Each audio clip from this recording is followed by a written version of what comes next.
प्रश्न है, समान द्रव्यमान के दो पीठ बॉल समान लंबाई एल के सिल्क के बने धागों से एक ही बिंदु से लटकाए गए हैं। दोनों पर समान आवेश क्यों दिए जाते हैं। तो सिद्ध करना है कि कोण बहुत कम, कोण थीटा के लिए जिसका वैल्यू बहुत कम है, सिद्ध करें कि कोण थीटा के छोटे मान के लिए उनके बीच की दूरी x बराबर क्यू स्क्वायर एल बटा 2πε0 mg के होल पर पावर 1/3 के बराबर होगा। यह एक बिंदु है, इस बिंदु से दो बॉल ए और बी को लटका दिया गया है जिसकी लंबाई है, धागे की लंबाई कितना है, एल है। दोनों पर समान आवेश है, इसलिए कूलॉम्स के नियम के अनुसार दोनों बॉल के बीच में रिपल्सन फोर्स काम करेगा, रिपल्सिव फोर्स काम करेगा और दोनों थीटा थीटा डिग्री पर वर्टिकल से व्यवस्थित हो जाएंगे। तो ए पर जो लगने वाले बल हैं टी बराबर धागे की तनाव हो जाएगा। यहाँ पर बॉल है, बॉल जब नीचे की ओर लगेगी तो mg बल नीचे की ओर लगेगी वस्तु पर, तो इसके कारण इसमें तनाव उत्पन्न होगा टी। जब तनाव उत्पन्न होगा तो इस तनाव को जब रिजोल्व करेंगे वर्टिकल कंपोनेंट और हॉरिजॉन्टल कंपोनेंट में, तो टेंशन टी का वर्टिकल कंपोनेंट टी वाई होगा। यह टी वाई काउंटर बैलेंस करेगी किसको, वो पीठ बॉल के जो वेट है उसका। तो वही लिखे हैं कि ए बिंदु पर लगने वाले कुल बल, धागों की लंबाई टी धागे का तनाव है, mg बॉल का भार है और f इस दोनों के बीच में जो लगने वाला रिपल्सिव फोर्स है उसका वैल्यू है।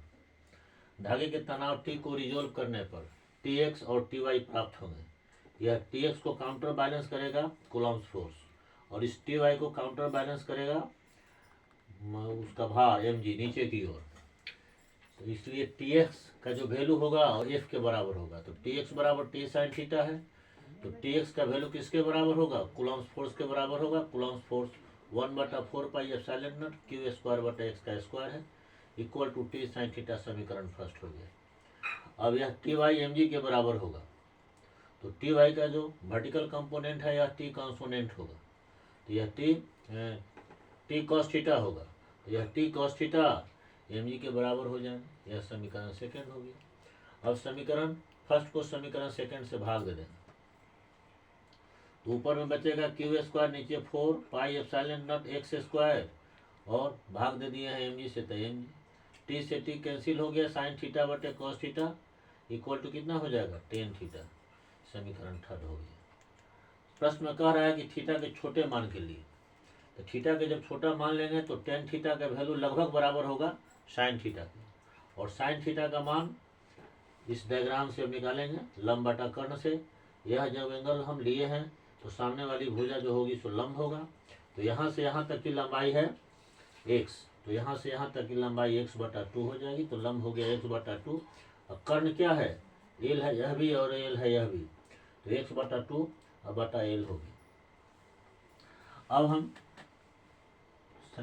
टेन थीटा के जगह पर साइन थीटा का वैल्यू रखेंगे, तो यह Q square 4πε0 X square into M G है इक्वल टू साइन थीटा के वैल्यू हम रख दिए x/2 इंटू एल। इसको जब हम तोड़ेंगे तो x/2l आएगा, इस 2l से इस 4 को कैंसिल कर देंगे, तो ऊपर में बच जाएगा क्यू स्क्वायर एल, यहाँ पर 2πε0 mg और इस x को यहाँ ले जाएंगे तो x का क्यू हो जाएगा, और यहाँ से जब x का वैल्यू निकालेंगे इसके होल पर पावर 1/3 हो जाएगा, और इस ढंग से यह प्रूफ हो गया।